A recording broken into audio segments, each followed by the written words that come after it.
Boca out of the Libertadores in the qualifying stage. One of the most scandalous ends to a Libertadores for one of the biggest teams in South America. It was pathetic. Fernando Gago needs to leave now.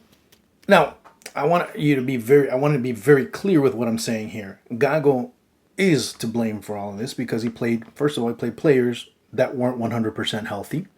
He played players that looked tired. They looked tired after 20, 30, 40, almost 40 minutes. They didn't have many ideas. The first 10 minutes, they were spurred on by adrenaline and the heat of the moment. They force the ball into the back of the net, that own goal by Trauco. Then the Barcos goal kind of brings them back to earth. It's frustrating to see a coach that has no drive, a coach that has no vision into what can be done next, how to revert a bad situation, and he just sat on the bench. Hopeless. Not even hopeless. Even worse, impotent. He didn't know what to do. He had players that needed to play and should have played and didn't. Changuito Ceballos didn't play, but Alan Velasco does. Alan Velasco needs to go back to MLS. Alan Velasco needs to be in a position where there's no pressure, everything's cool, everything's fine. You know, if you win, great. If you don't, that's fine too. If you miss a penalty, it's okay, no problem. Don't worry, you'll get them next time. No, that's not Boca. That's not Boca at all. Boca just had one of their most disastrous ends to a Libertadores run ever. Might as well not even shown up. That's how bad it is. I mean, not even going to Sudamericana was as bad as losing this. And people say, "Oh, but they lost to River." No.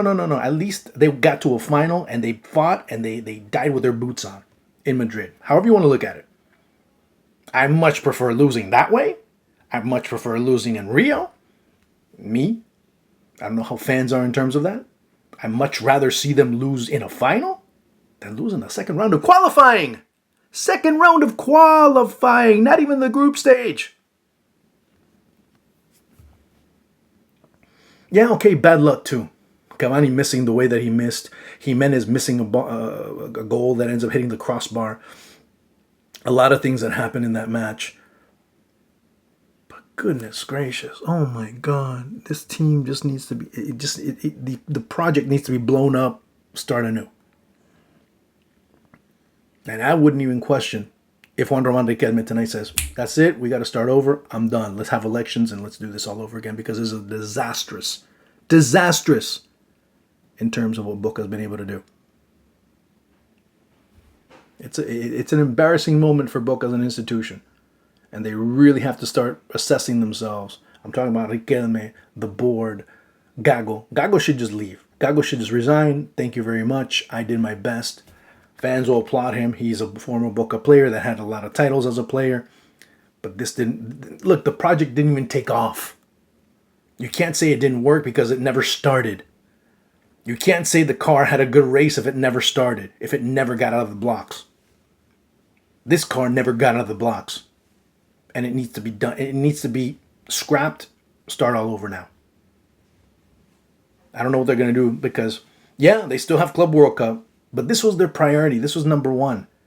This was the thing that they needed to do in order to get into Libertadores, in order to be able to make a run, in order to possibly win it for the seventh time, in order to end that 17, now 18-year streak of not winning a Libertadores. It's embarrassing. Boca fans feel embarrassed, and I feel bad for them because, you know what? They've given their heart and soul to the team. The problem is when the team doesn't reciprocate. That ends up being the biggest issue when it comes to Boca, when it comes to any team, for that matter. A team that at times seemed like it had no life, like it had no soul, like it had no ideas, lack of clarity, lack of a vision of what needs to be done. And there were players waiting in the wings, and none of them were used. And you had wingers playing or wide players playing in the middle, players that more or less play in the middle playing out wide. You had players that were reinvented. Gago decided, well, let me take out Marchesín, bring in Bray, who hasn't played in almost, I want to say 2.5, almost 3 months. A young goalkeeper coming in, having to go into penalty shootouts, and it comes out very badly for Boca. One of many things that came out very badly for Boca. Tis what tis. Now you got to learn to live with it.